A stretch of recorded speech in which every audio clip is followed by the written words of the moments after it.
tista' tibda.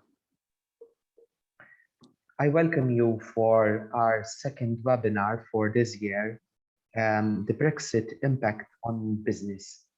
Given Malta's strong ties with the United Kingdom, as a chamber, we decided that it should be more than appropriate to hold this webinar, which will discuss the Brexit impact on business. Apart from providing continuous information to our members, we have also set up a specific page on our website providing appropriate links and information. This webinar is being organized in collaboration with Bank of Valletta and the Europe Direct Information Center, GOZO. This initiative is also being supported by the Ministry for GOZO NGO Assistance Scheme, a funding program for voluntary organizations on the island of Gozo. Special thanks goes to our speakers and panelists, Leandro Borch, Head Policy Coordination responsible for External Affairs and Interministerial Committee and European Parliamentary Affairs within the Ministry for Foreign and European Affairs, Albert Mamo, Director Compliance and Systems within the Customs Department, and Frank Borch and Joseph Sammut, both from the Office of the Commissioner for Revenue. I would like to thank them in advance for their contribution. Brexit has created a level of uncertainty among the business community. Though preparations started after the outcome of the 2016 referendum vote, prolonged negotiations made it difficult for businesses to sufficiently prepare for one particular scenario. In fact, the Trade and Cooperation Agreement is provisionally applicable since 1st January 2021, after having been agreed by EU and UK negotiators on the 24th December 2020. The ambiguities faced by businesses applied both to internationally exposed firms as well as to small domestic firms which import goods from the United Kingdom. This was more significant given Malta's traditional close ties with this country. This webinar will aim to discuss the Trade and Cooperation Agreement, which was not negotiated at an EU level, as well as the practical impact of Brexit on areas such as VAT and customs. All of those who are participating on our online platform, please feel free to post your comments and questions, which will be answered by our panelists during the dedicated question and answer session at the end. To this end, we hope that you will find this webinar useful. I now kindly invite the GOZO Business Chamber's President, Joseph Borch, to make his introductory remarks. Good morning, ladies and gentlemen. Happy Easter to all, and I hope you all feel fresh at the start of the week after the Easter break. We welcome those who are our members and all others who have decided to join us this morning. Thank you, Daniel, for introducing this second webinar the GOZO Business Chamber is holding this year. Yesterday, I was thinking about how best to introduce this webinar. Being Easter, the tradition of breaking the Easter egg came to mind, especially the Greek Orthodox tradition. The egg, symbolizing life, symbolizing immortality, is painted red on Maundy Thursday and then broken up on Easter to portray resurrection.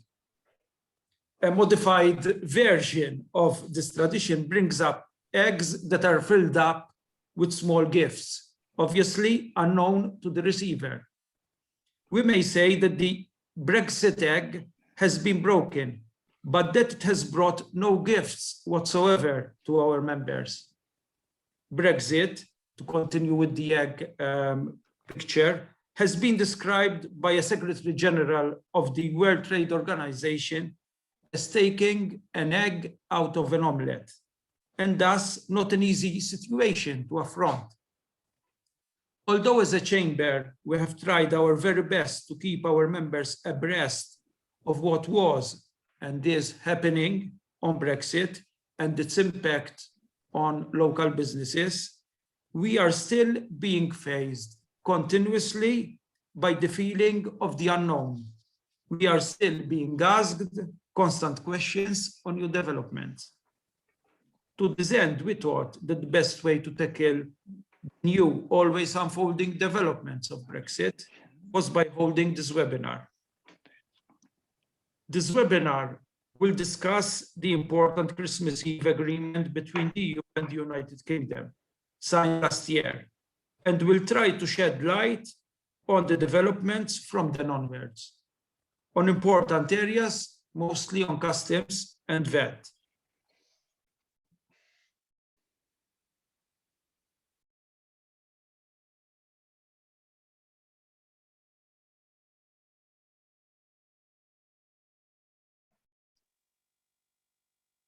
Daniel, can you please take Yes. over Joseph Borch?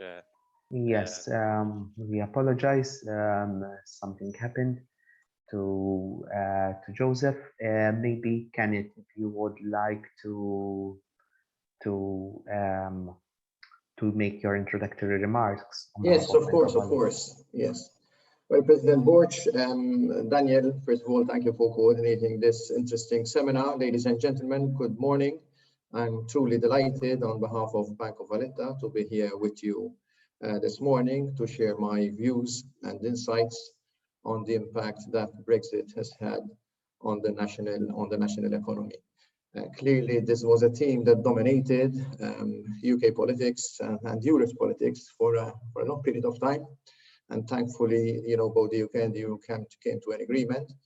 So what I'd like to do in the time I have at my disposal, around 10 minutes, is to take you through some key insights. First of all, it's interesting to note the famous or infamous referendum date. And what I can do actually is I can share, some slides with you. So it will make the session a bit more engaging rather than just watching me speak. I think you have sight of these slides, yes? It's visible? Daniel, is it visible? You're on mute. Okay. So intrinsically, the referendum date on the 23rd of June 2016 came to a shock to many. Definitely insofar as the financial sector. And I remember being in London on this day of the referendum, it shocked the whole industry, because clearly nobody fathomed that the UK would actually decide in the referendum to initiate the process to exit the European Union. But there you go, the decision was taken, the public is sovereign, and clearly the UK then invoked the famous, or infamous again here, Article 50. Now, Article 50 did cater for the eventual exit of a member from the European Union, and there were quite a number of clauses within the article itself that cater for the ability of any member state at any given point in time to exit the European Union. There's a protocol to follow, in terms of the notification. Clearly, when one exits, membership benefits cease to apply. You lose your seat from the council as expected, so you will have no voting rights. And also, it's interestingly enough to note that the article itself even catered for the eventuality of any member wishing to rejoin the European Union. This is carried in Article 49. What were the implications of this decision? Significant ones. First of all, the EU was losing the 5th largest economy in the world, and undoubtedly within a financial services context, it was equally losing the most developed financial center in Europe in both breadth and depth. Insofar as the UK is concerned, undoubtedly one of the biggest losses hitting the UK was the loss to the EU's internal market, and clearly significant business trade going on between the UK and Europe and vice versa. And of course, the UK today is the 3rd country insofar as EU is concerned. So there were impacts on both sides of the fence. So the UK was losing its internal market, but on the other hand, the EU was losing an invaluable member from within its fold. And if you look just at the trade statistics, in the last bullet point of the slide, the EU is the UK's largest trading partner, and obviously provides for almost 60% of UK imports. So you can imagine the concerns that arose both for UK FDIs in Europe doing business with the UK and vice versa. So, a significant shock to the national economy, both at UK and EU level. Undoubtedly, the impact on the EU budget, Britain paid in some 13.1 billion to EU coffers, but received 4.5 billion, so there was a deficit of around 8.5 billion.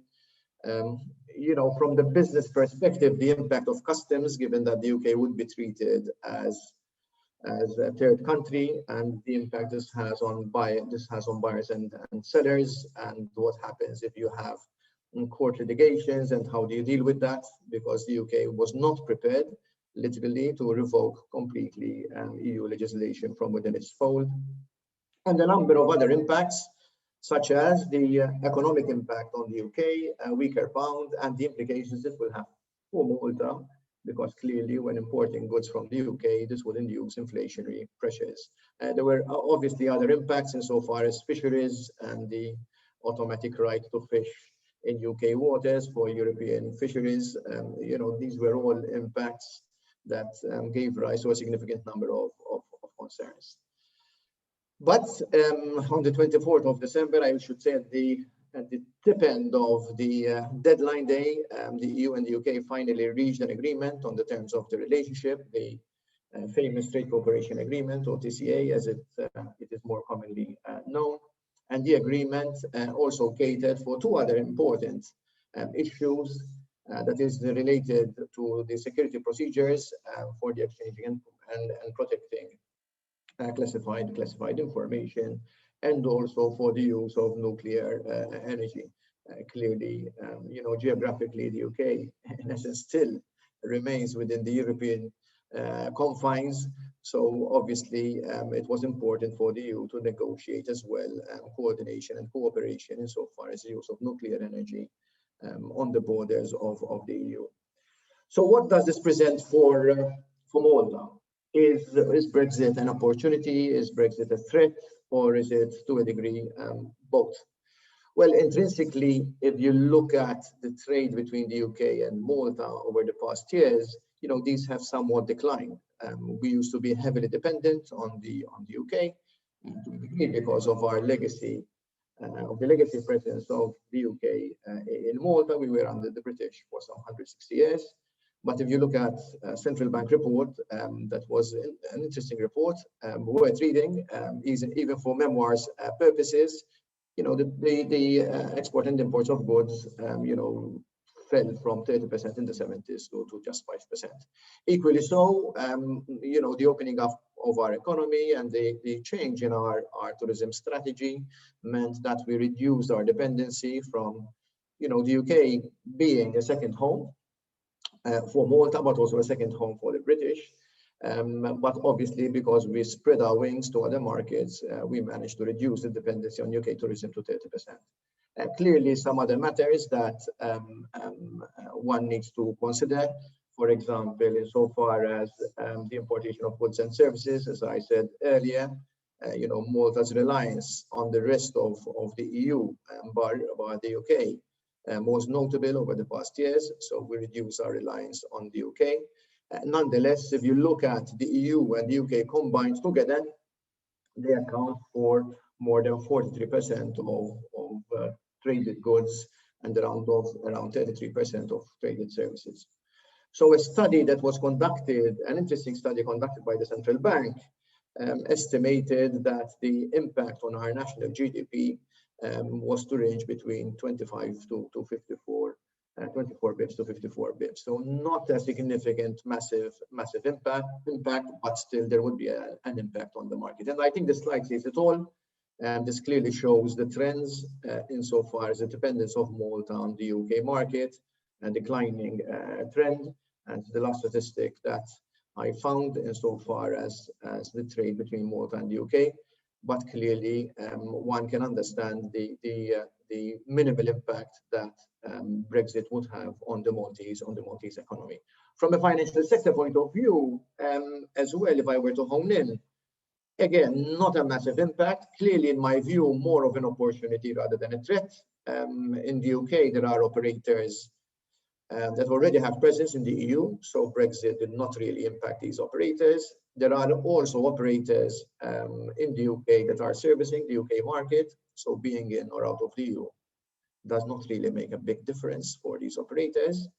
There are operators that chose the UK as a financial center because it's the most developed center, and they are doing business either in the US or in Asia. So the EU market for them is not of a big impact, with the UK deciding to exit. The last cluster is the most important one. And it's the most important one because these are operators that are based in the UK that are conducting business in Europe. And clearly, this is an opportunity set for Malta because these operators need a European presence to be able to promote their products or services cross-border in the EU. And this is, in my view, one of the traction points that we've seen happening in Malta in these last couple of years, where a number of insurance companies and asset managers did take the opportunity to set up a base in Malta to be able to sustain their business cross-border into Europe. Obviously, you know, the impact of the UK is significant. I mean, insofar as financial services. And one wonders whether the UK will lose its shine as Europe's preeminent financial center, given the dependency of the UK economy on the financial sector, 11 billion out of 25 billion, which is a significant dependency. Undoubtedly, a number of firms that rely on passporting rights, and this is what I was alluding to earlier, you know, 5,500 operators in the UK that are conducting financial services business in Europe, and this brings in no less than 9 billion in revenue in the UK. So, insofar as this opportunity and Malta, in my view, you know, operators in the UK started looking at different EU member states, and Malta clearly was an option to set up a base here, to set up an operation here, or to team up with an existing operator in Malta to promote cross-border business in Europe. Undoubtedly, Brexit brought about an impact on UK FDIs that were based in Malta servicing the UK, and to mind some insurance companies that did set up in Malta to service UK businesses. And here again, insofar as these operators, they were significantly concerned with UK exiting the UK market.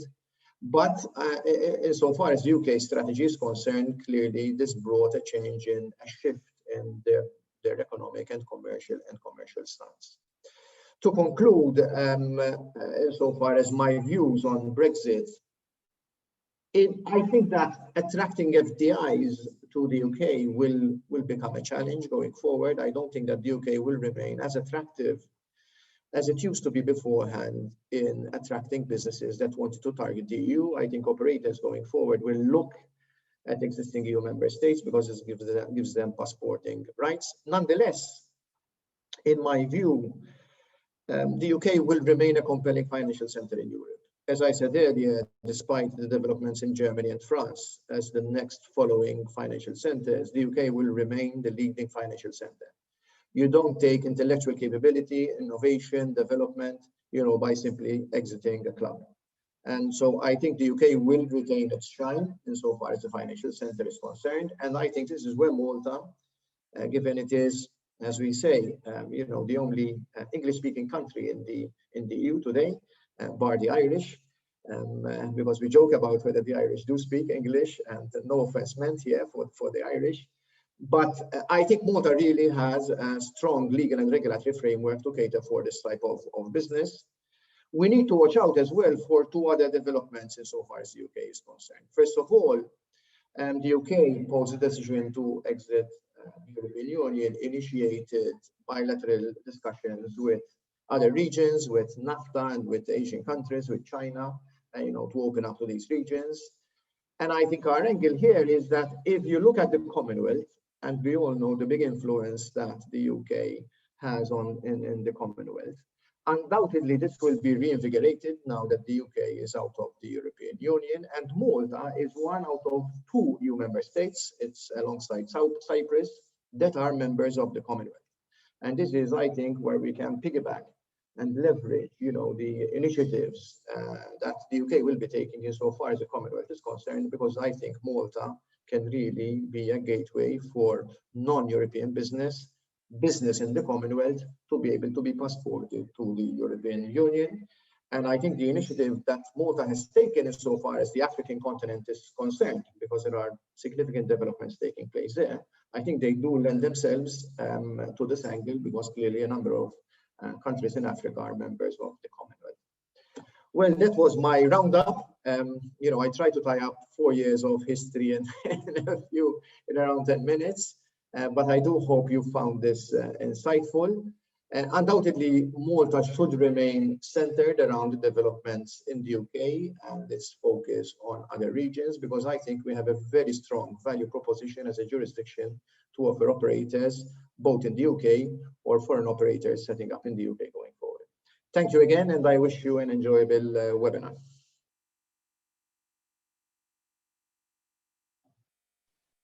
Thank you, Kenneth, for your very interesting insights, especially for tying up with all the effects, even historically, and also for mentioning the important opportunities that might exist for Malta and Gozo as a whole in this sense, that we can attract business to our island given our regulatory framework, especially in the financial sector. I now thank you, Kenneth, again for your presentation, and once again I thank Valletta for their commitment also on these webinars. I now would like to introduce our panelists, Leandro Borch, Alan Mamo, Frank Borch, and Joseph Samut. We will be starting with Leandro Borch, and then we will be going with Frank Borch and Joseph Samut from the Officer of the Commissioner for Revenue, and finally Alan Mamo from the Customs Department will speak about the impact of Brexit on customs. So I now give the floor to Leandro. Hi, good morning. I will share the screen so you can see my slides. I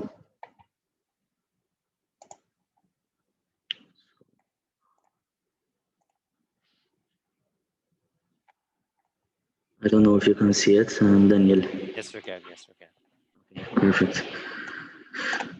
So,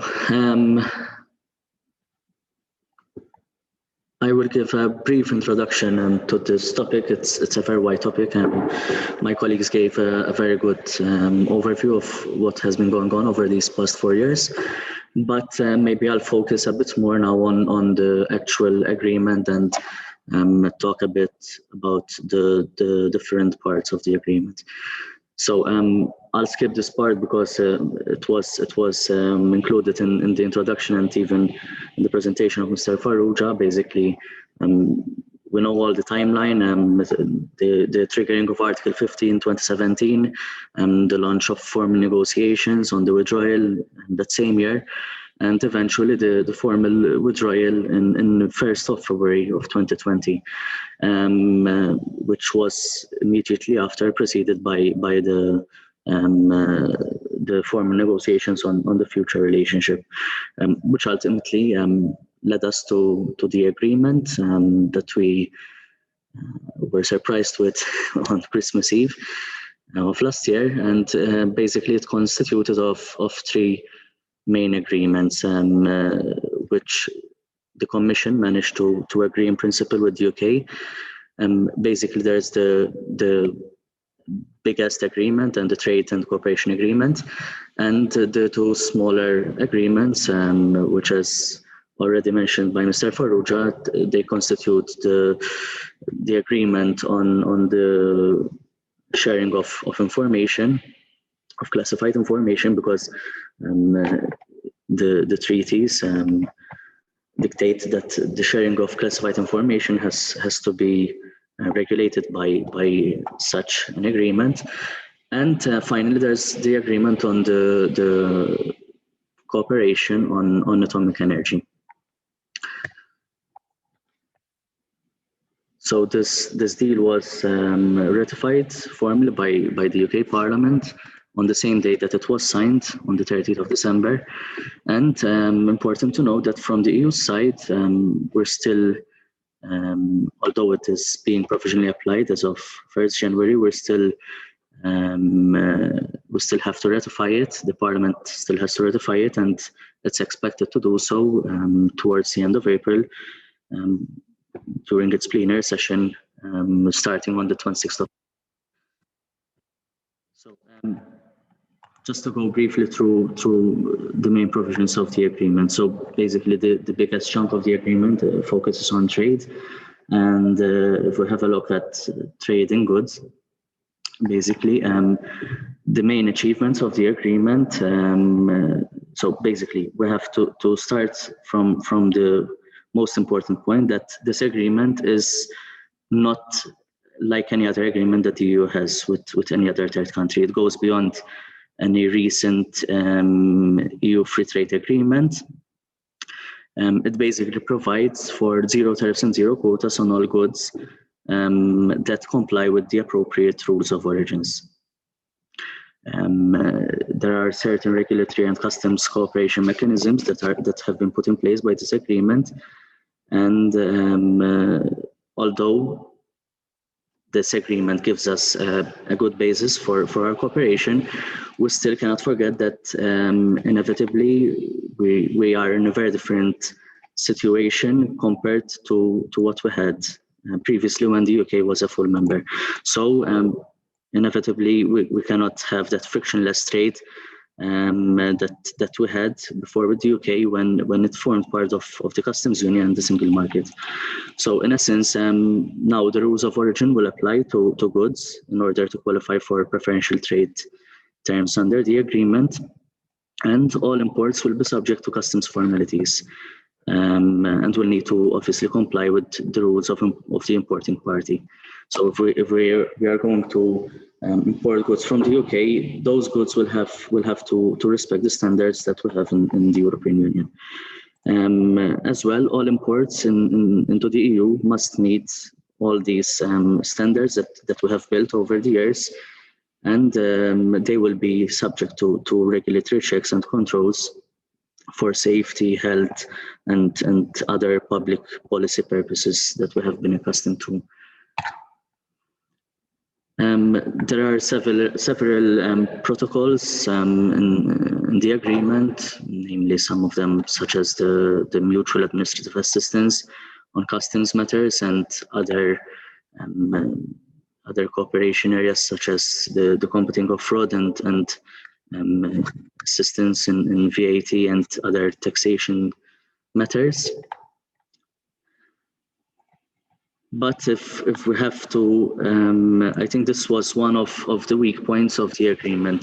This is one area where the agreement is being highly criticized because it was not what both sides.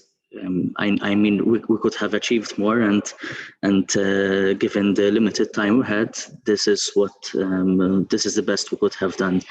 So basically, in the area of trade and services and investment, the agreement gives us a level of openness that goes beyond what we would have had under the World Trade Organization terms had we hadn't reached this agreement with the UK before the end of the transition period. So basically, it goes beyond these terms, but on the other hand, it reflects also the fact that the UK no longer benefits from the freedom to supply services across the Union. So what we're saying here is that suppliers and investors are treated no less favorably than those of the host party. So the UK investors cannot be treated less favorably than those of our suppliers and investors, and vice versa. And the agreement also provides for facilitation for short-term business trips and temporary secondments of highly skilled employees. Obviously, this is I'm simplifying it. Obviously, there's a big chunk of text that if you had to go through it, you will take a lot of hours.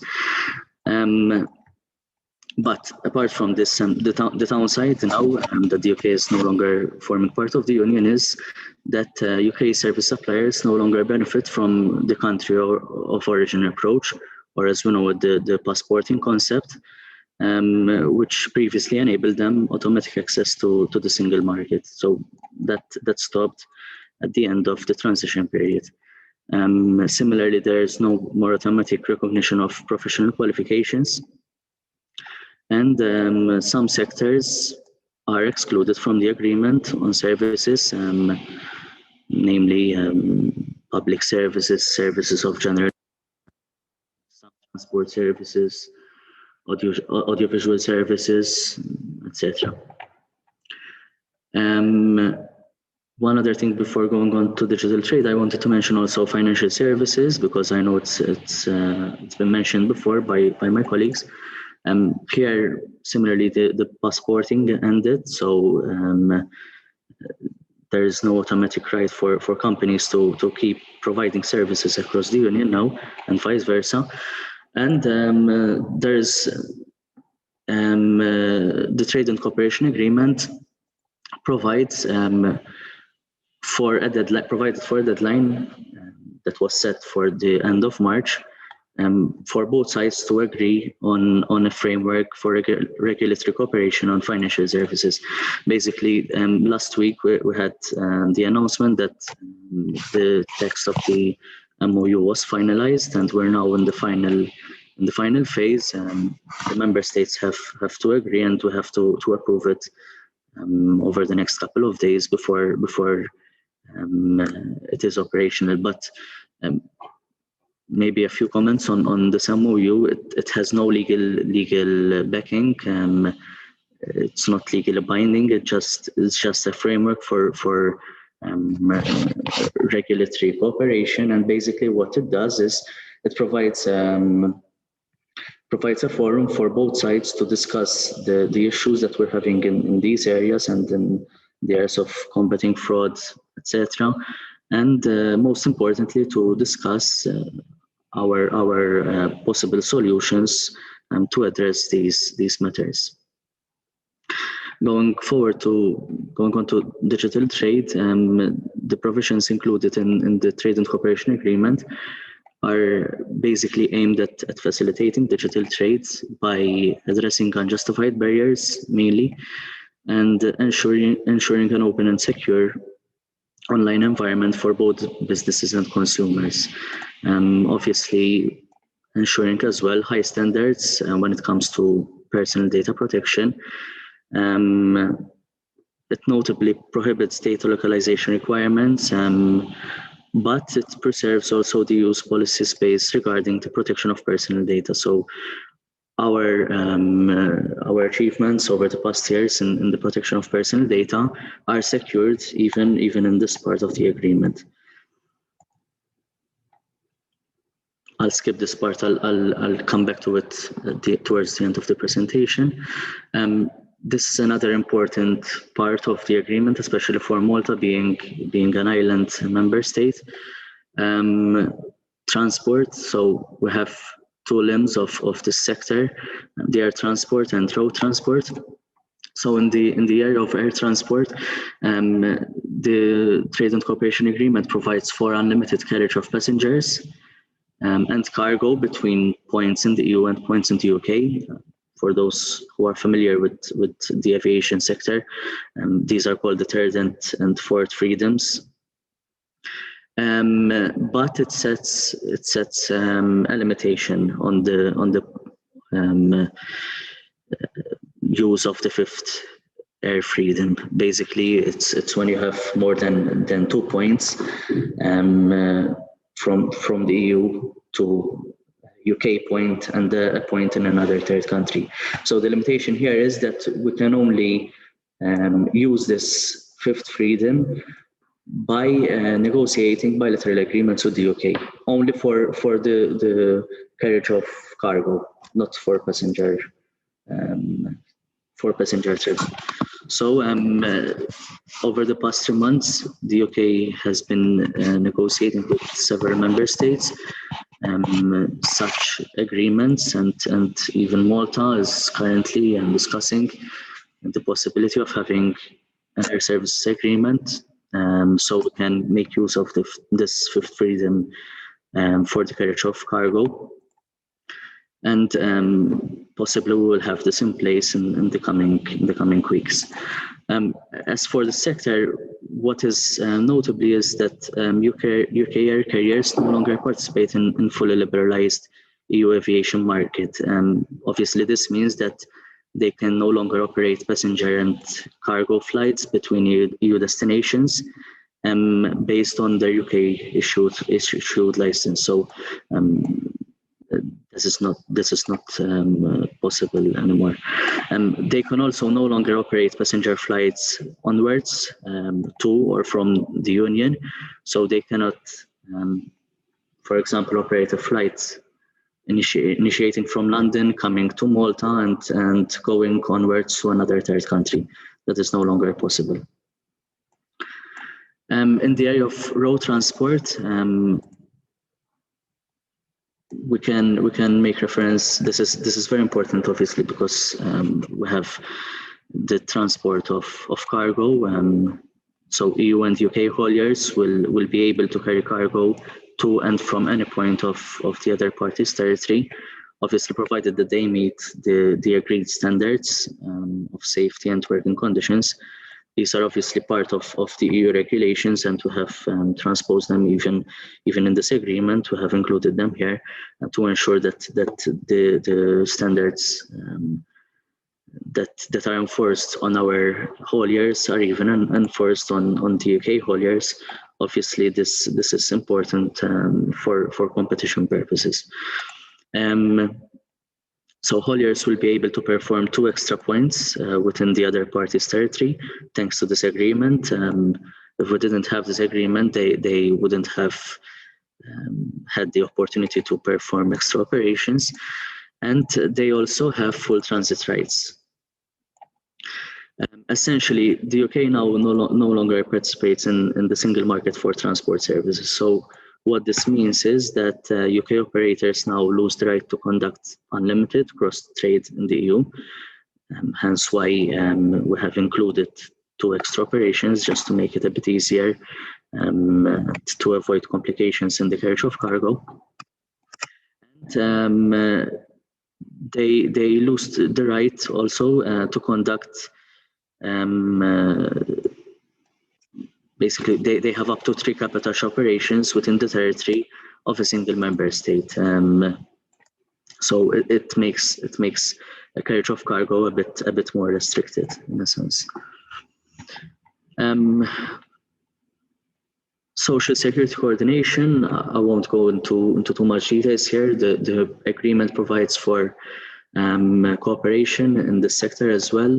We have the cooperation on certain social security benefits such as old age and survivors' pensions, pre-retirement, maternity, paternity benefits, accidents at work, healthcare, including what we refer to as the blue card, the European Health Insurance Card, that will still be used between the 2 countries.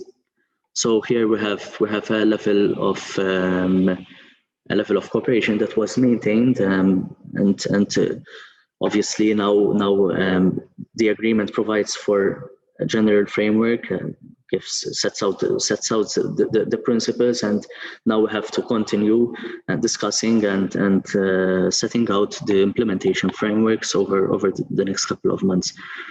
Like other areas in the agreement, because we must not think that the agreement is the finish line. It's not the finish line. There are several areas that we are yet to have discussions on how they are going to be implemented.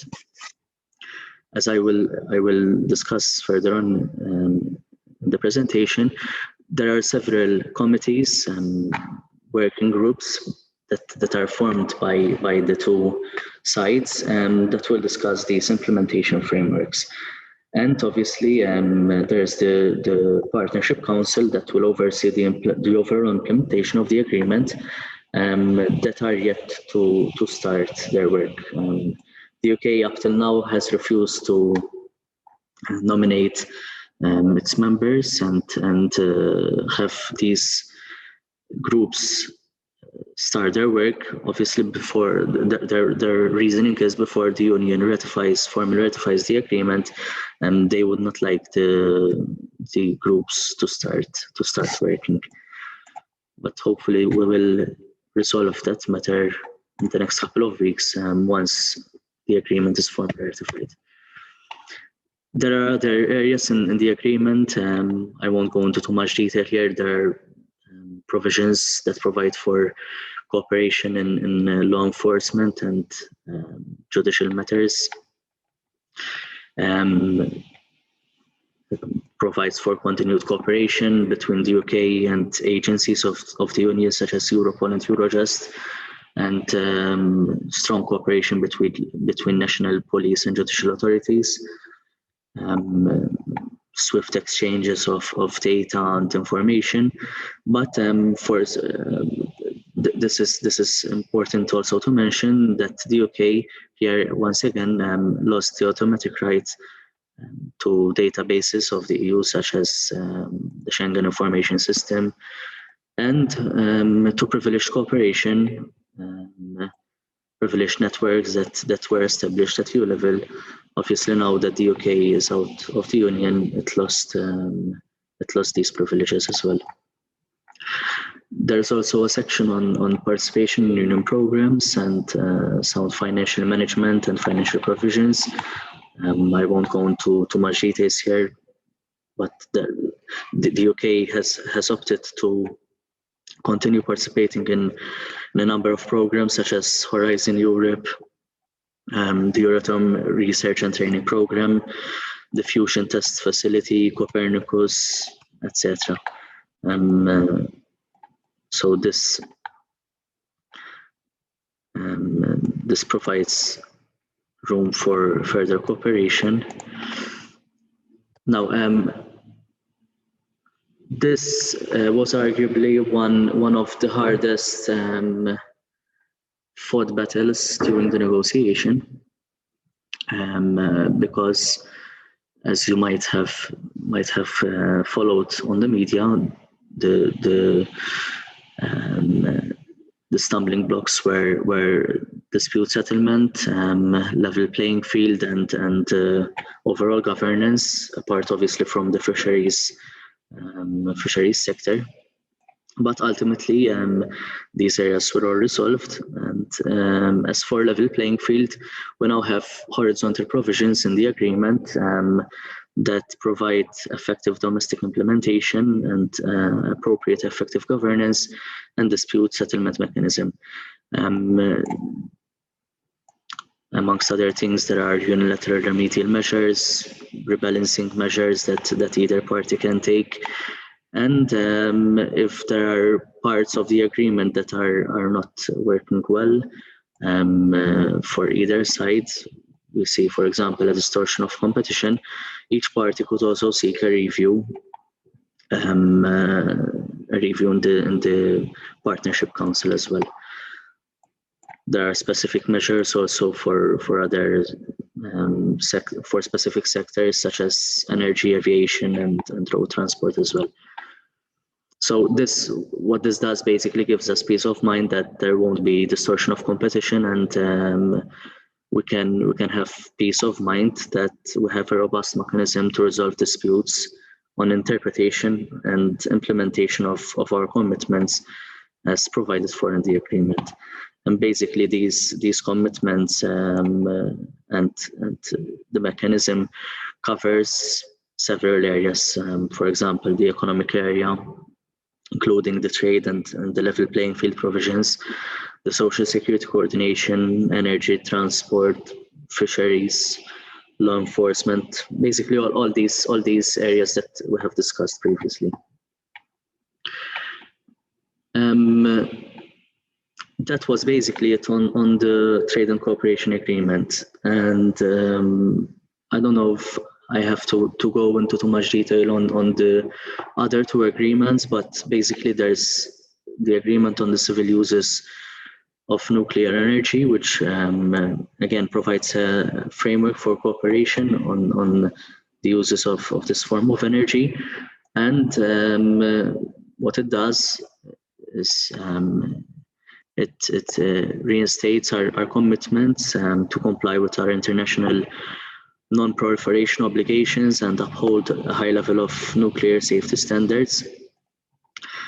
For example, the agreement enables the supply and transfer of nuclear material and non-nuclear material technology and equipment, nuclear safety and radiation protection, and for instance, I don't know, geological and geophysical exploration, and these are all parts of the agreement. Once again, this was part of the professional applicability that started from 1st January. And then there's finally the EU-UK Security Information Agreement, which provides a framework for exchange of classified information to address common security threats, and it provides strong guarantees as to the handling and protection of the exchange of information. This again is being provisionally applied as of 1st January. So that was basically it. Maybe I will clarify some issues that have not been made clear during the presentation. There are three important issues to keep in mind regarding our relationship with the UK. So we have to keep in mind that first and foremost, given that the UK is now no longer a member state of the Union, there's the end of removement of persons. So UK citizens will no longer have the freedom to work, study, start a business, or live in the EU, and vice versa, obviously. There's the need for visas for long-term stays in the EU, and for us to go in the UK. There will be border checks. Passports will need to be stamped, and obviously there will not be any other form of benefit that we had previously when traveling to the UK that was attached to the right of removement. So I mentioned visa-free travel. I mentioned the need for visas for long-term stays, but there's also we also agreed on visa-free travel when going to the territory of either party, and this basically provides for a 90 and 180 days period, which is visa-free for UK citizens to come to the EU, and for us to go to the UK, we have up to 6 months in a given year period, which we can travel there visa-free. The other important point is obviously to remember that the other freedoms also ended. Basically, the free movement of goods and the free movement of services cease to apply now as of 1st of January. And there are a number of repercussions which I mentioned earlier, but to recapitulate, there will be customs checks, controls that will apply for all UK exports entering the Union, which will ultimately result in more delays and red tape for businesses and adjustments in the supply chains. This will cost UK businesses time and money, and it will ultimately possibly reflect in price changes. Although we cannot say that we had that, at least not in the first few months. We didn't have too much complaints on this repercussion. Similarly, the free movement of services, I mentioned earlier, the UK service providers will no longer benefit from the country of origin principle, and they will have to comply with the varying rules of each member state, or else relocate to the EU if they want to continue operating as they do today. And this is, as mentioned earlier by my colleague, one of the opportunities that we have as a country. And naturally, we are trying as government to attract businesses that intend to relocate to the EU, to Malta, to have them operate in the EU single market once again and continue to provide their services across the Union. I will stop here. There are other topics that I can touch upon, but I'm aware that I have taken much more time than that was allocated to me. But if you have any questions or any specific topics that you would like me to address, I will be more than happy. Thanks.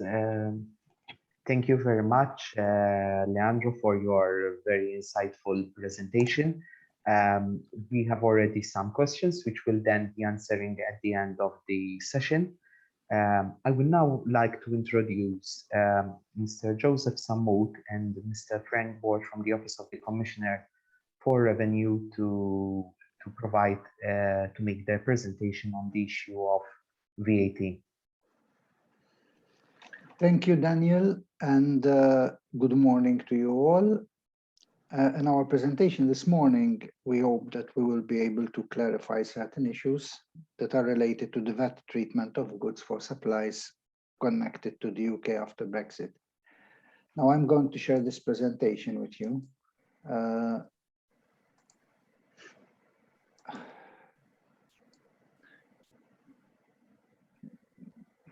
Is it okay?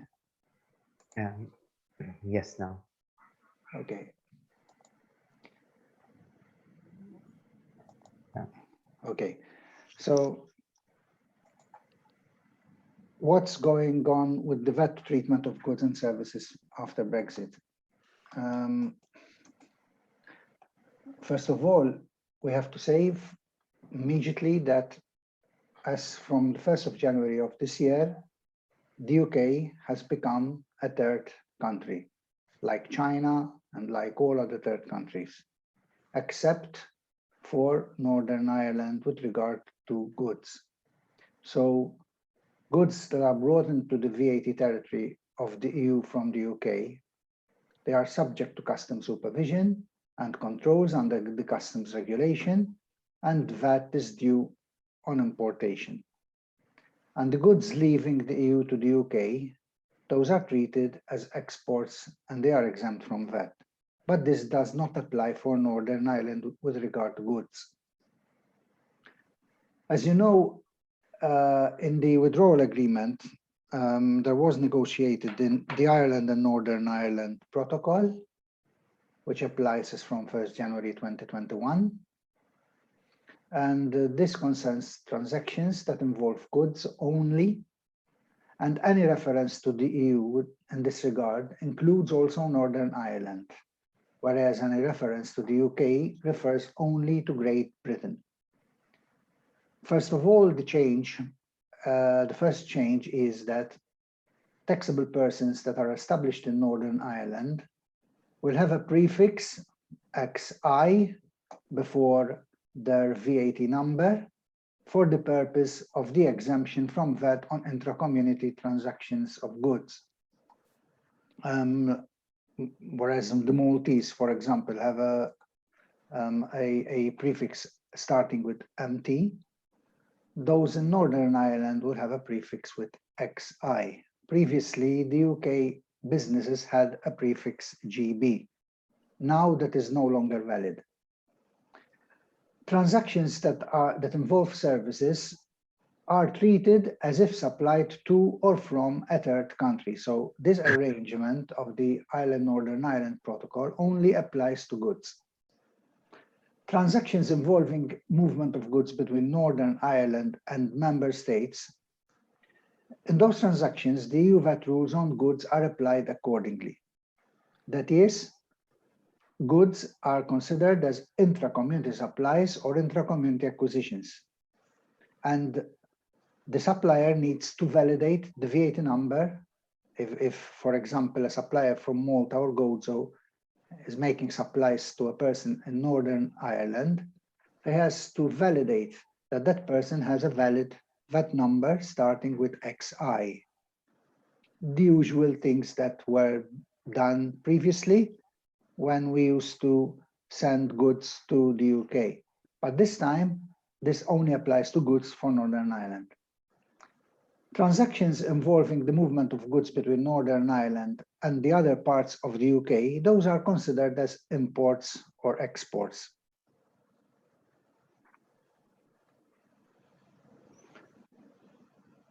So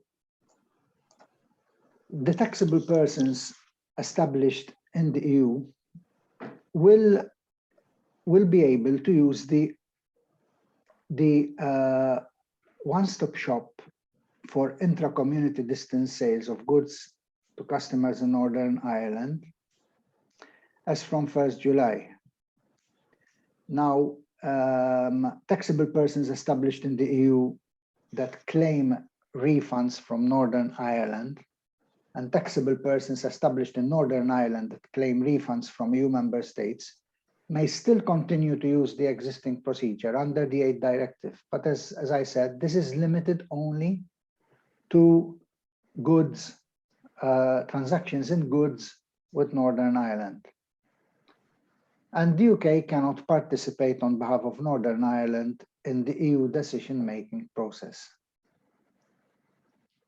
As regards the supplies of services to customers in the UK, including also Northern Ireland, by suppliers established in the UK, and supplies of services to customers in the EU by suppliers established in the UK, including Northern Ireland, those will be treated as being supplied to or from a third country.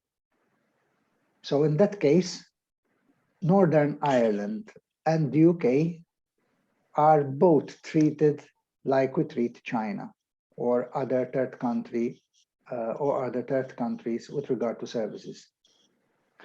And the place of supply of B2B services supplied by a supplier in Malta to a customer in the UK will be the UK, and therefore will not fall within the scope of EU VAT. Whereas the place of supply of B2B services supplied by a supplier in the UK to a customer in Malta will be Malta, and therefore Maltese VAT will be due. The place of supply of B2C services supplied by a supplier in Malta to a customer in the UK will be Malta, and therefore Maltese VAT will be due. Whereas the place of supply of B2C services supplied by a supplier in the UK to a customer in Malta will be the UK, and therefore will not fall within the scope of EU VAT. Joe, Yes. if you will allow me, please. I think it is important to highlight with regards to this slide that what you are saying regarding the place of supply rules, this concerns only those services falling under the general rule. Yes. Because there are many, many services which would be taxed differently. The exceptions. Okay. Like if we are talking about accommodation, and you are offering accommodation in Malta, it will be Maltese VAT, and so on. There are Exactly. many exceptions. So what you are stating here is refers only specifically to the general rule. Exactly. So it's important to keep that in mind. These are all this is the same treatment that we give to transactions that take place with other third countries. So yes. Those exceptions that Frank mentioned apply the same both for the UK and for third countries. Yes, as in fact are also applicable to EU customers or EU suppliers, because the place of supply rules for services, Brexit or no Brexit, they did not change. They remain the same. So effectively, the VAT treatment of services with Brexit essentially do not change. They remain the same. So the exceptions, like for example, organization of events, etc., those have place of supply where the event takes place. So in that case, nothing has changed. So how we treat them today will still remain. UK is outside the EU and is treated the same way that we treat third countries. So, with regard to the VAT refunds, sorry, let's go to the slide. No, it's all right. With regard to the VAT refunds, those VAT refunds that are claimed by Maltese traders from the UK under the 8th directive for the period up to the 31st of December 2020 had to be submitted through the Maltese Tax Authority portal under the existing arrangements of the A directive by the 31st March 2021. So that deadline has now passed, and therefore those who had to submit those claims should have submitted them already. Now, with regard to the separation provisions, we have, for transactions that took place until the 31st December 2020, there will be rights and obligations that will apply for 5 years. This is more or less a transitory. There is also an issue with regard to amendments to the MOS returns. The MOS is the mini one-stop shop. So the MOS returns, any amendments to MOS returns for the periods up to the 31st December 2020 may still be affected until 31st December 2021. So those who need to make amendments to their MOS returns need to do this by the 31st December of this year.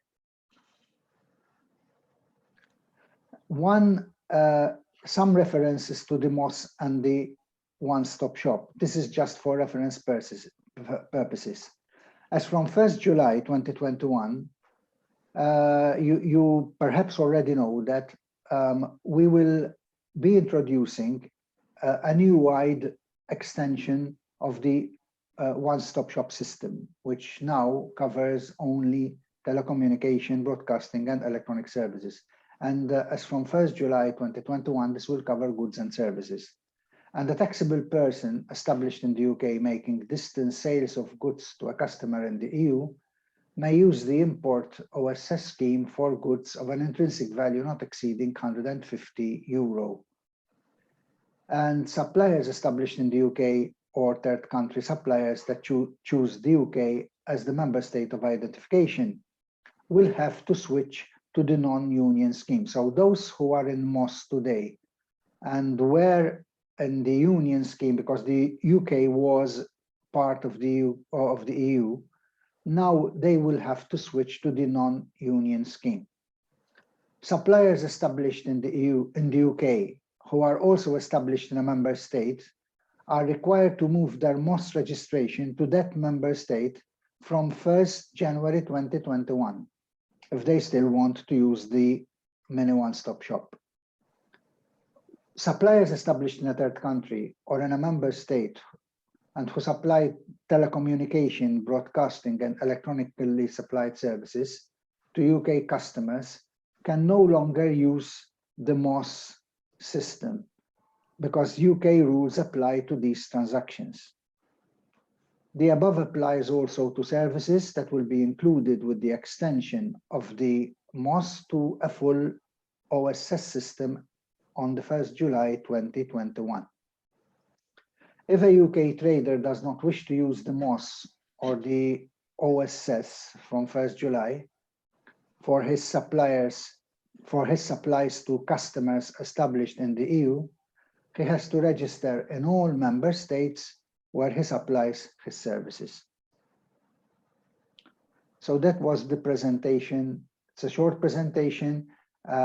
Those we think are the we think that those are the main issues that we have to deal with as regards Brexit, and most of the issues, however, deal with customs. Frank, I don't know whether you have anything more to add. No, basically, I mean, just to summarize, one has to be aware that with regards to the trading of goods, as far as VAT is concerned, there are rules which apply for cross-border trading between member states, and there are rules which concern trading between the EU and third countries. As regards the EU, there are intra-community supplies and intra-community acquisitions which are not subject to customs control because it is a single market, and whereby the person who makes the supply or the acquisition has to declare in his VAT return. Whereas with regards to trading with third countries, there is an importation or an export which is subject to customs controls, and where VAT has to be paid at customs. So basically, what happened with Brexit? The UK decided to jump from one side to the other. These rules were there since 2004, and they have not changed. So that's it. It's simply that the UK has moved from one side to the other. Basically, that's it. With regards to services, essentially nothing has changed. So I think, maybe as regards customs issues, I'm sure Alan will explain more clearly. Otherwise, I mean, I don't know if there are any well, I'm sure there will be. We can answer any questions. Well, Daniel will tell us. Yes, at the end, so that we'll continue with the presentation. But thank you for the exhaustive presentation, which was very clear. There are very clear rules, as you said. Well said by Mr. Borch. The UK decided to jump to the other side, so basically we have the third party rules that will apply. So that's now it's very clear. I now leave the floor. Thank you, Mr. Borch, and thank you, Mr. Sammut, for your presentations and your insights. Thank you very much. I now leave the floor to Mr. Mamo so that he can deliver his presentation on the issue of customs, which I think it's the most thing that impacts everyone because of many aspects. So it's in the issue of trade, in the issue of customers. So I think that will be a very interesting presentation. I leave the floor to you, Mr. Mamo. Thank you. I don't know if you can see the slides. Yes, we can see them. Thank you. Good morning, everybody. My presentation is going to focus more on tariffs and rules of origin and the Brexit reality, the challenges it has brought to the Customs Department. As we all know, the UK is no longer part of the EU customs trade, of the EU customs union, and the trade is now governed by the EU-UK Trade and Cooperation Agreement, but also the Northern Ireland Protocol, which applies to the Northern Ireland. As of 1st January 2021, UK goods imported into the EU are eligible for zero tariffs only if the goods meet the rules of origin as set out in the Trade and Cooperation Agreement. If not, the goods may be subject to EU tariffs, obviously depending on the specific commodity. The same applies for EU goods exported to the UK, which means when the goods are imported in the UK from the EU. What are the rules of origin? The rules of origin determine the economic nationality of a good. They are a standard part of all free trade agreements which the EU has with several third countries. The rules of origin in the EU-UK Trade and Cooperation Agreement ensure that only goods produced or manufactured in the UK or EU benefit from the zero tariff agreement. When we say produced also in the EU, we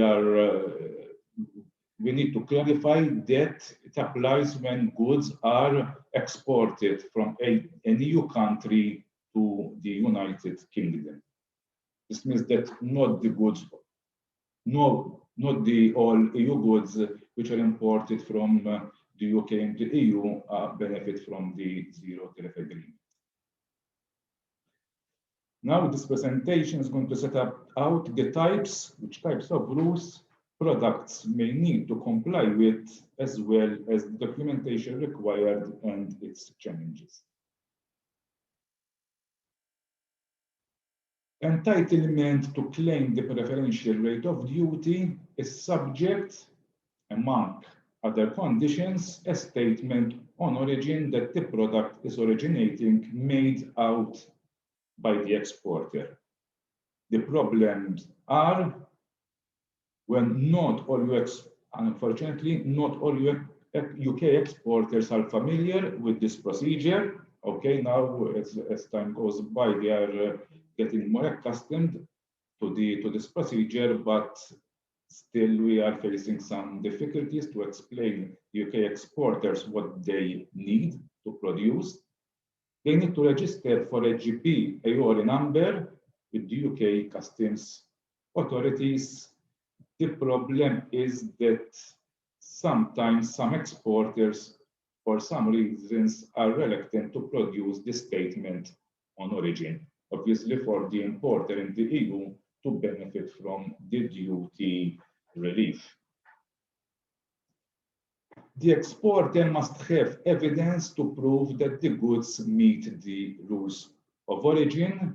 He may require evidence of origin from his supplier, such as the supplier's declaration. The supplier's declaration is more or less a declaration by which a supplier provides information to his customer, to the exporter, concerning the originating status of the goods with regards to the specific preferential rules of origin.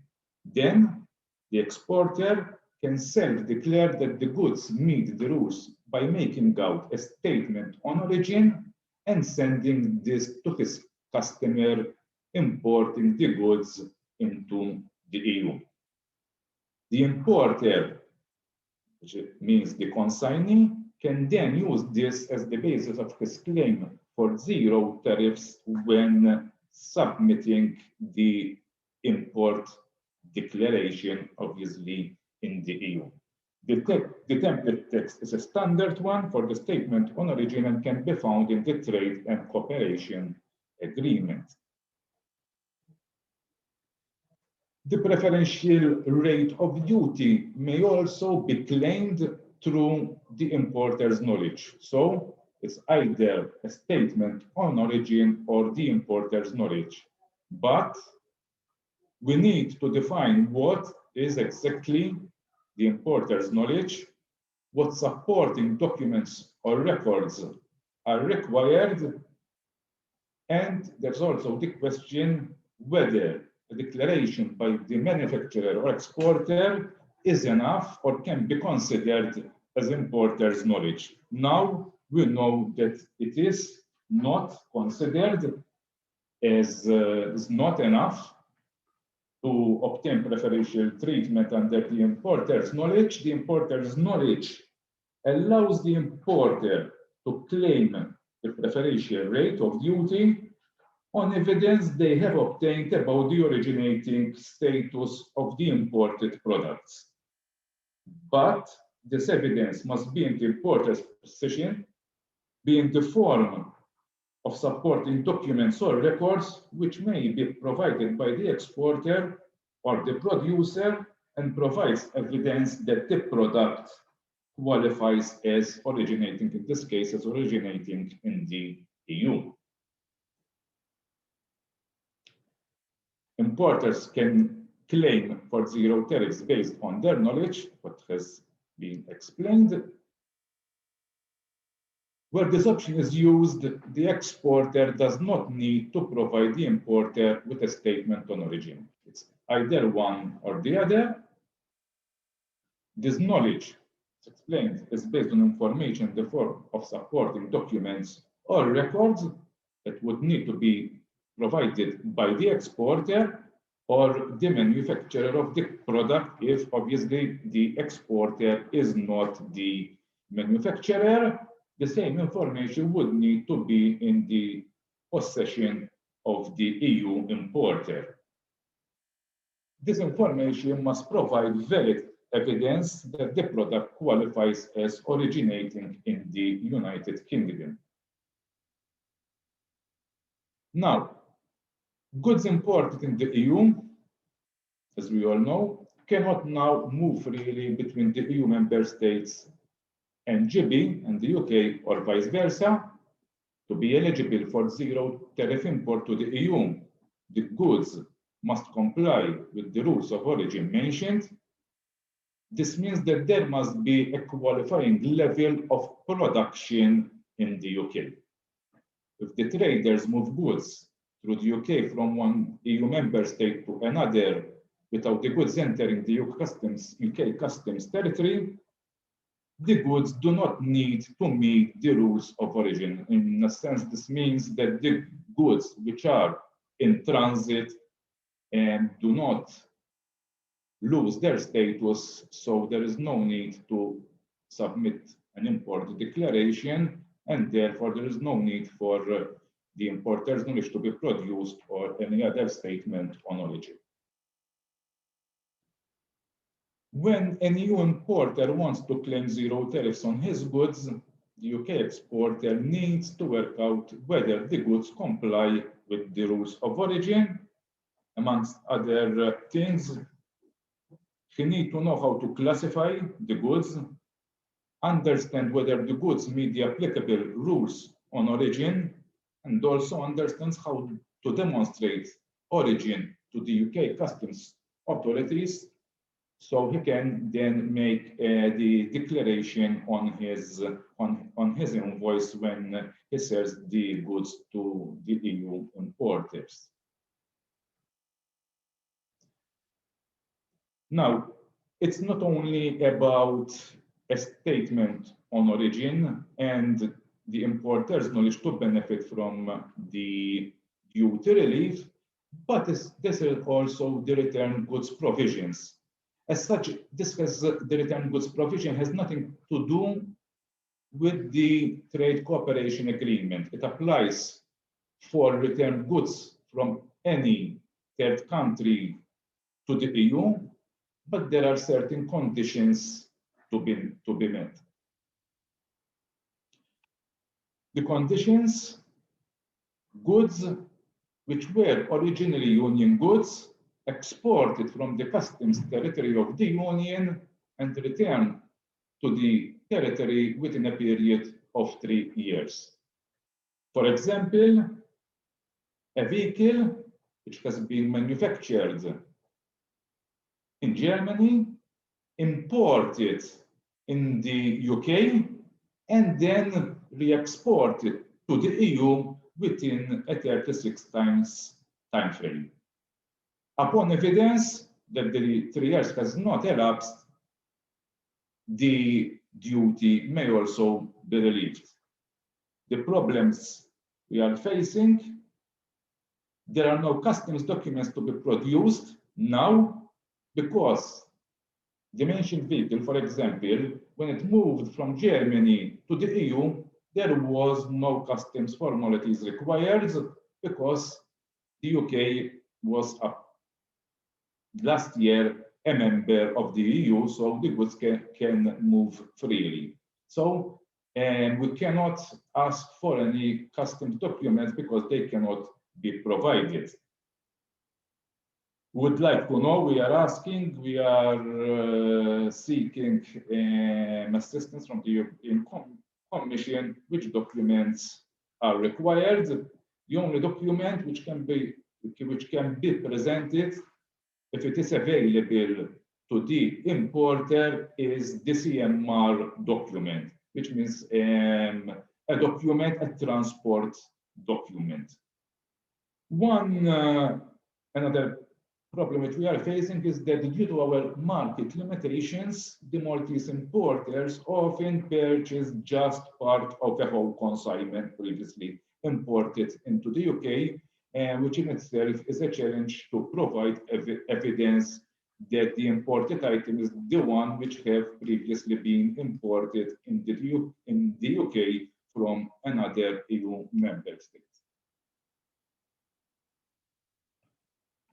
Another condition that returns good conditions, apart from the 36-year time frame, is that the goods are returned in the state in which they were exported or imported in the UK. They do not, one of the conditions, they do not receive any treatment or handling during the period which it is in the UK, or if they only receive a treatment or handling in order only to alter their appearance or for repair, or to restore them in a good condition or maintain them in a good condition. The fulfillment of these conditions would need to be supported by documentary evidence, which need to be provided by the declarant. The evidence is a printout authenticated by the Customs Office of the export from the EU in the UK, or the import declaration submitted by the importer when the goods were received in the UK. A document issued by the competent Customs Office with the relevant particulars of the Customs declaration, or a document issued by the customs authorities certifying that the conditions for the relief from import duty have been fulfilled. This is the INF3, and INF3 is also a customs document returned when the exporter is aware at the time of export that the goods may be re-imported into another member state. This would need to be processed by the competent authorities in the exporting country. Imports of second-hand vehicles from the UK. We all know that Malta imports a number of second-hand vehicles from the UK. As already explained, there is no customs documents to be provided for goods which have been shipped in the UK prior to the end of the transitional period. We are currently accepting the date of first registration on the logbook as an evidence that the vehicle entered the UK, but later we have been told by the European Commission that this is not a valid evidence. Obviously, we all know that a car may be imported in the UK and registered after a number of weeks or perhaps months. So we now know that the date of first registration of the logbook is not a valid evidence, and whether the goods, the vehicle has been originating in the EU, we are, unless a statement on origin is provided or declaration, the importer's knowledge is in place, we up till to date are accepting the first number on the chassis, the first number on the vehicle as the place of the manufacturer. But there again, the Commission has informed us a couple of days ago that this is not valid evidence as well. The exemption from duty also apply for consignments up to 500 euros if they are sent from one private individual to another and does not form part of a series of importations. With regards to the traveler's luggage imported by any person, the relief from importing duty goes up to 1,200 euros. Finally, Mr. Flegborg, if I recall correctly, referred to the Northern Ireland Protocol. It's clear that Northern Ireland is still considered as part of the customs territory of the Union.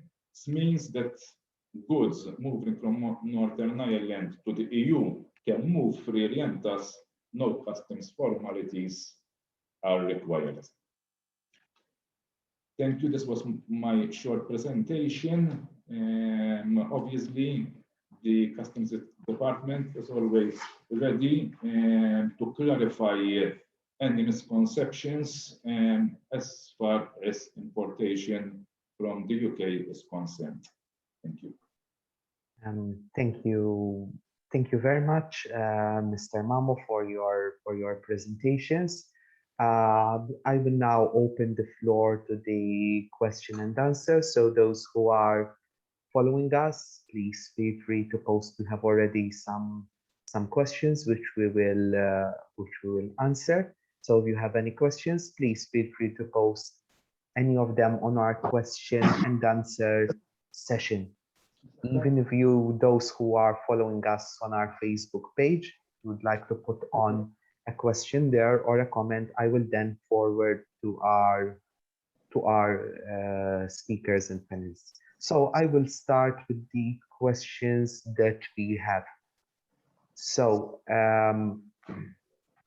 we have one from Mr. Michael Muscat, and I think it's more related to Leandro, where it is asking what will be the practical impact. You mentioned social security coordination example in respect of access to health services and other services available in Malta to UK residents and vice versa. Well, in essence, many of the provisions in the protocol will remain similar to those under the existing EU social security coordination rules. There are some key differences, obviously, because they no longer form part of the union now. What we're saying here is that workers are covered, workers that are covered by the protocol will be subject to social security in only one country at a time. So this will generally be in the country of residence and where the work is being performed. There are some few exceptions, namely with regards to detached workers, for example. But again, those are exceptions, and we had options on how to apply these measures. Most of the benefits that were covered are still covered under the agreement. For instance, I mentioned before validity, pensions, pre-retirement, old age, maternity, accidents at work, occupational diseases, for instance. They apply on largely the same basis as under the EU regulation. So individuals largely preserve their social security benefit rights through key principles such as the equal treatment, the aggregation of periods, etc. But it's important to know that there are some benefits that are now explicitly excluded. For instance, some family benefits, long-term care, special non-contributory benefits, for instance.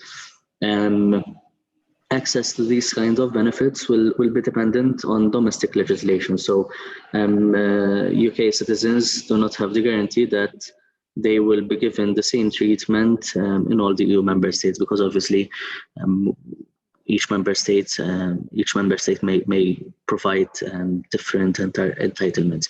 With regards to health services in particular, there are reciprocal healthcare arrangements that have been in place, will remain in place as I mentioned earlier, and they will largely mirror the current arrangements.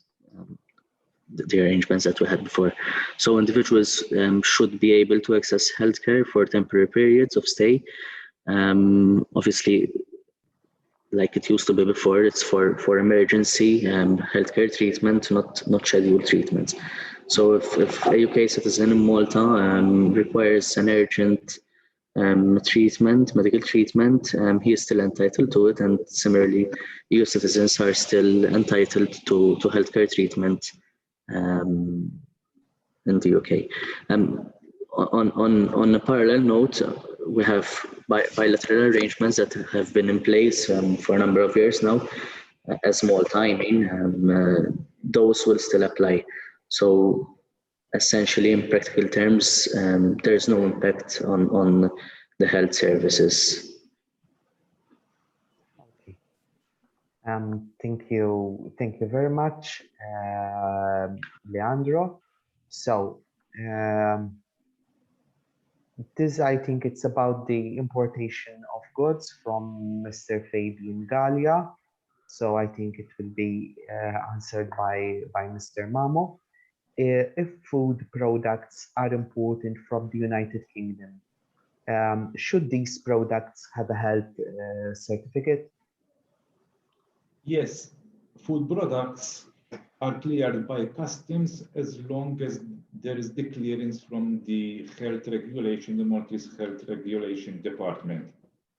The UK is now a third country, and yes, the products, the imported food products, would need to be covered by a health certificate from the exporting country.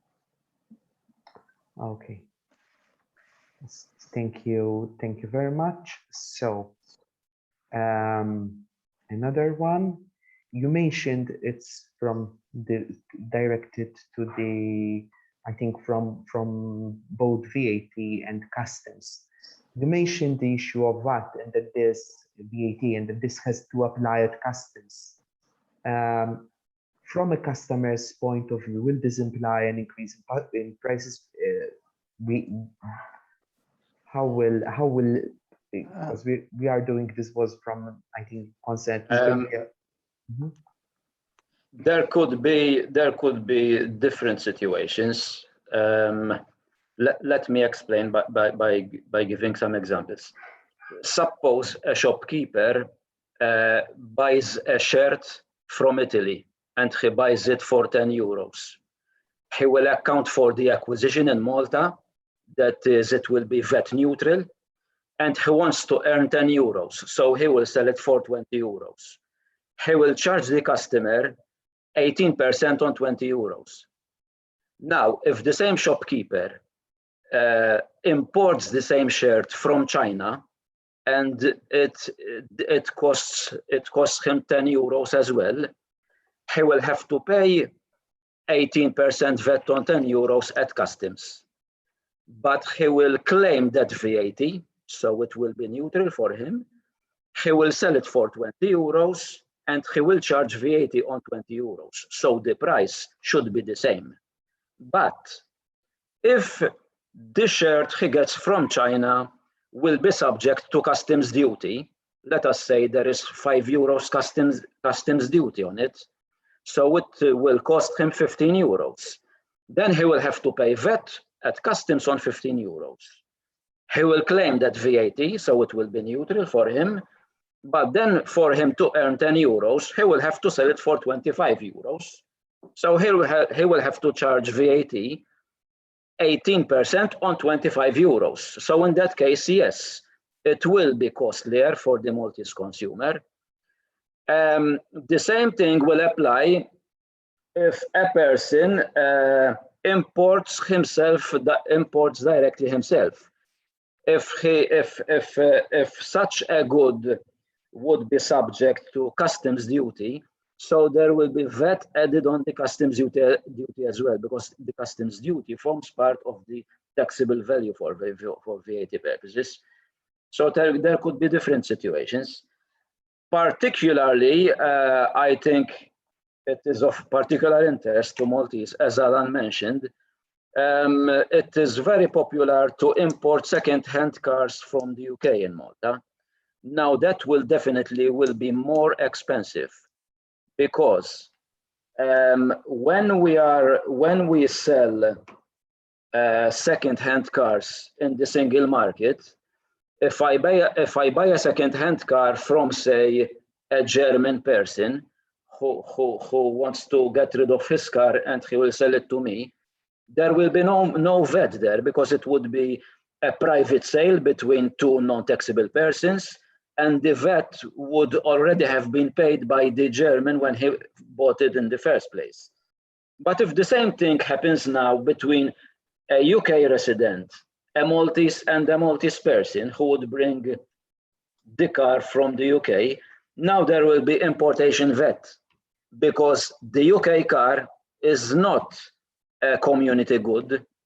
It is not VAT paid in the EU, so there will be VAT due at the customs.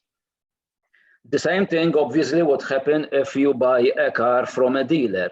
The car dealer who bought second-hand cars from the UK and previously applied VAT on what is known as the second-hand margin, all right, previously the dealer used to charge Maltese VAT only on his profit margin.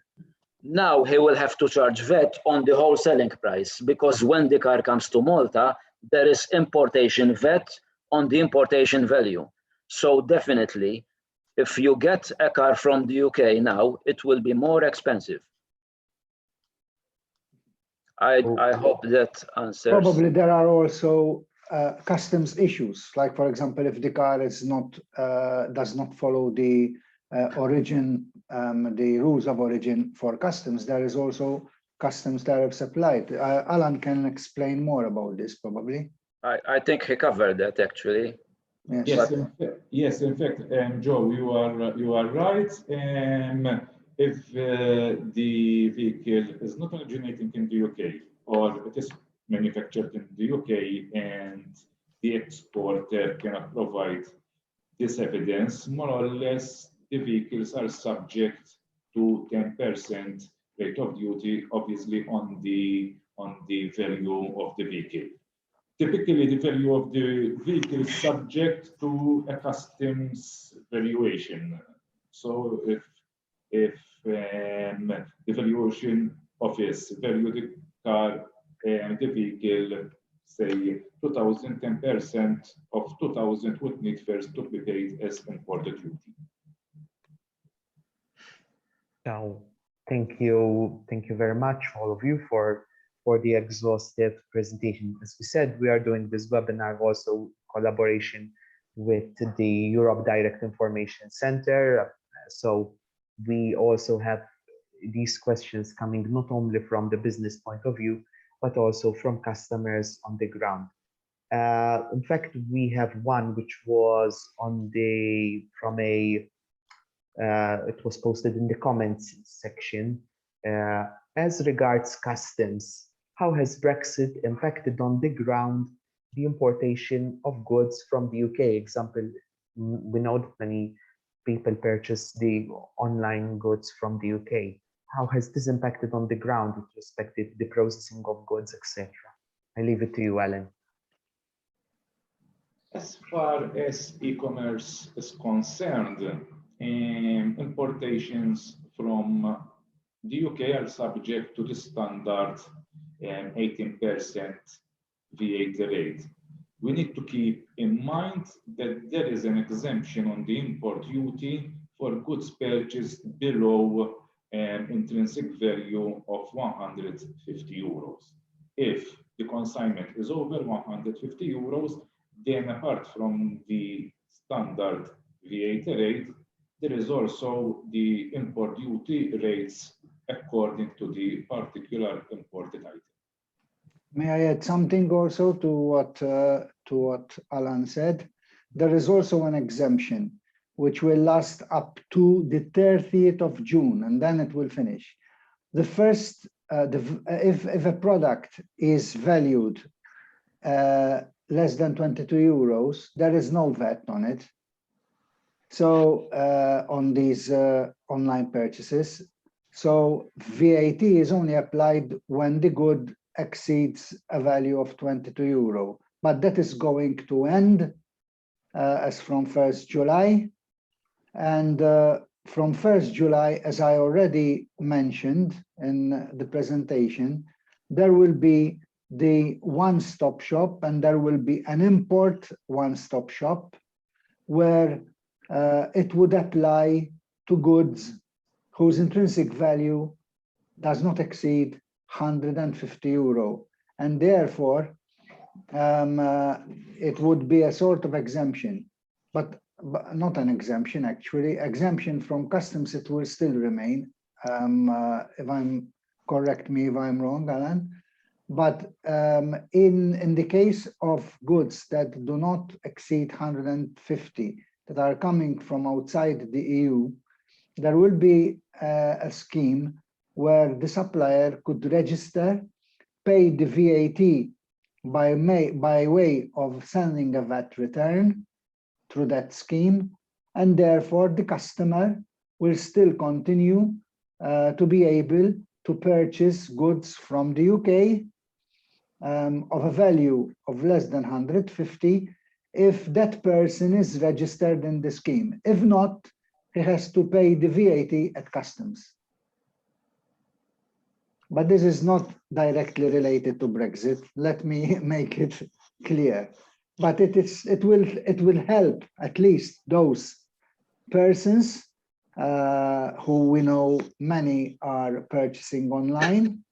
And the scheme was introduced by the Commission to encourage actually persons to buy and sell online. And obviously, the UK, now that it is a third country, for the UK, the import scheme will apply as it applies to China.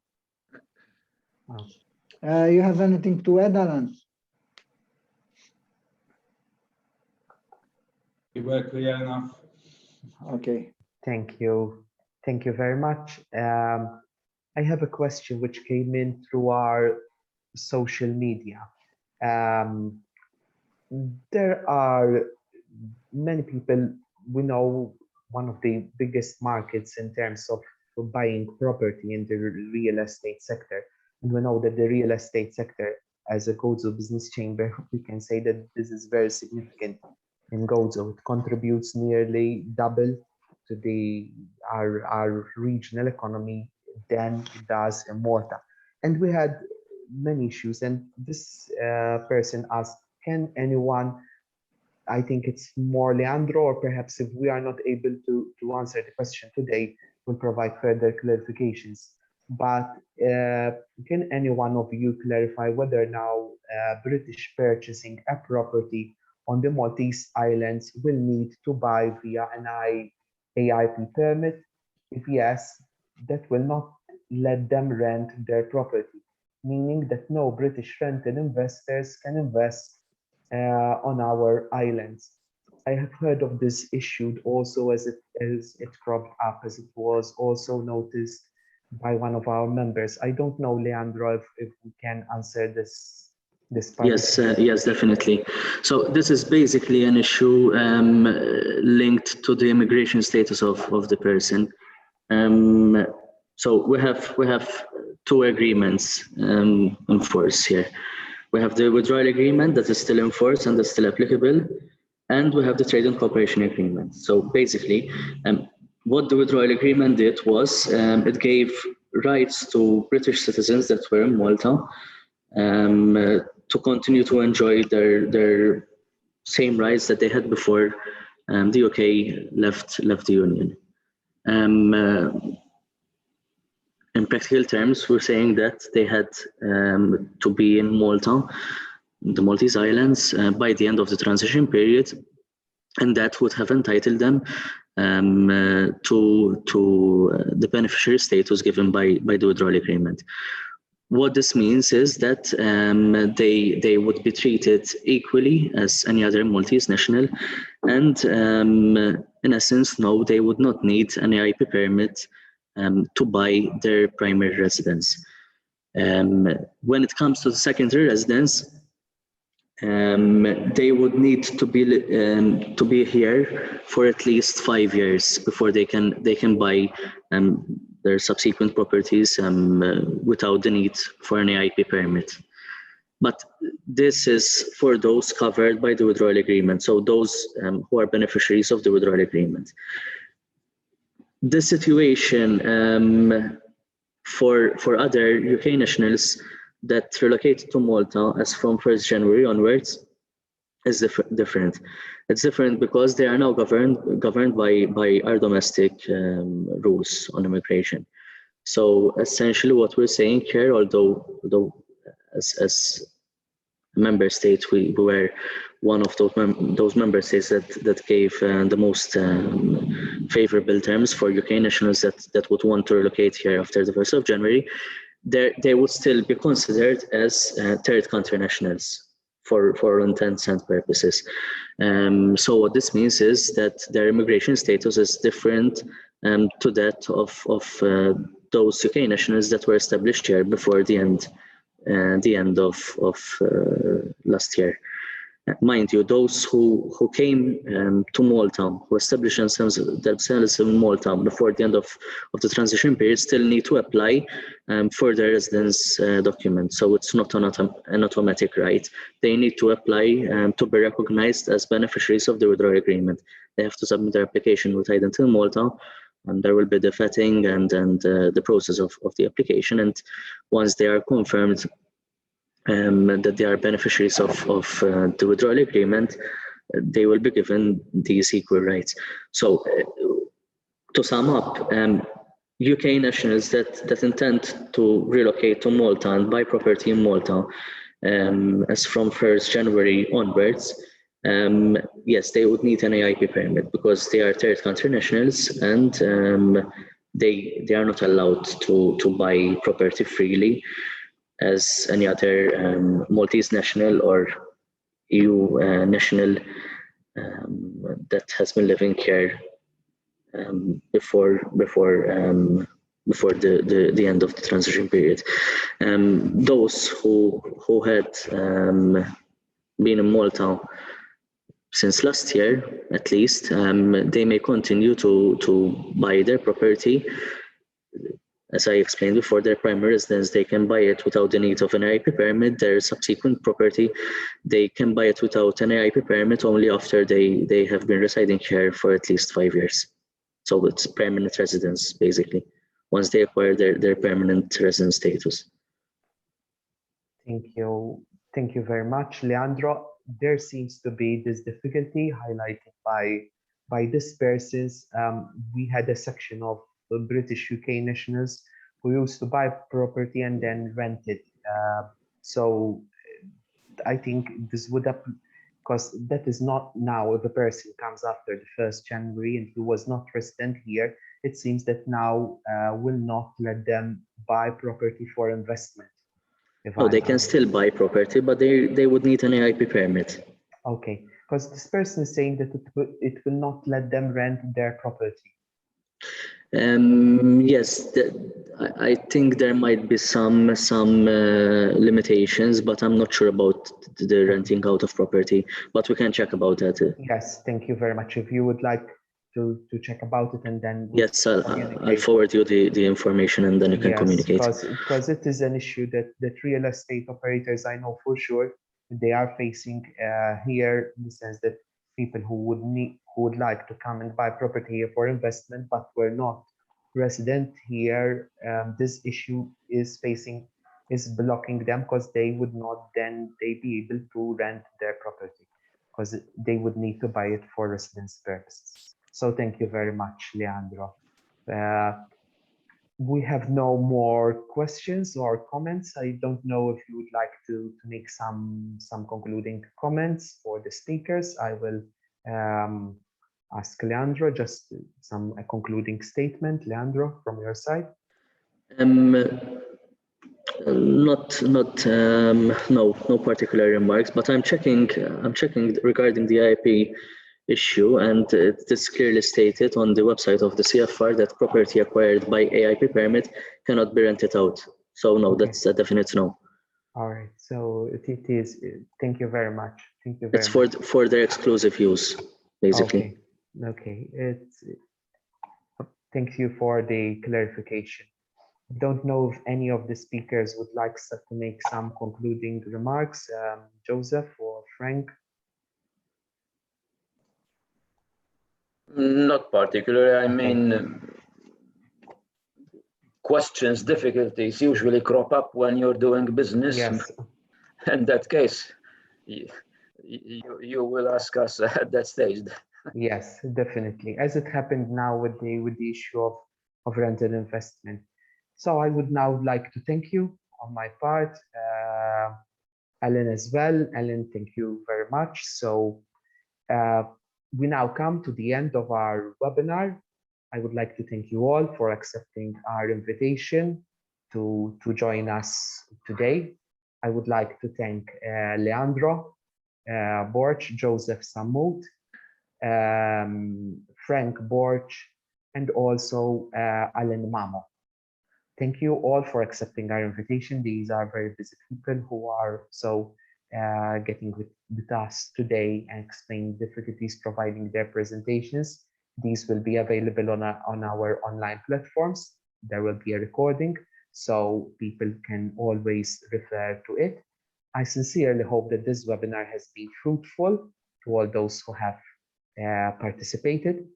A special note of thanks also goes to Marlene Muscat, the European Direct Information Center Manager, who has been coordinating this webinar, and Richard Grech, who was the technical coordinator. Thanks, Marlene, and thanks, Richard. This webinar was also funded through, we could also do it because of a support scheme initiated by the Ministry for Gozo, which is a scheme for voluntary organizations on the island of Gozo, the God's NGO support scheme. So finally, I would like to invite you to continue following us on our webpage and Facebook page. And thanks once again for joining us today. Thank you.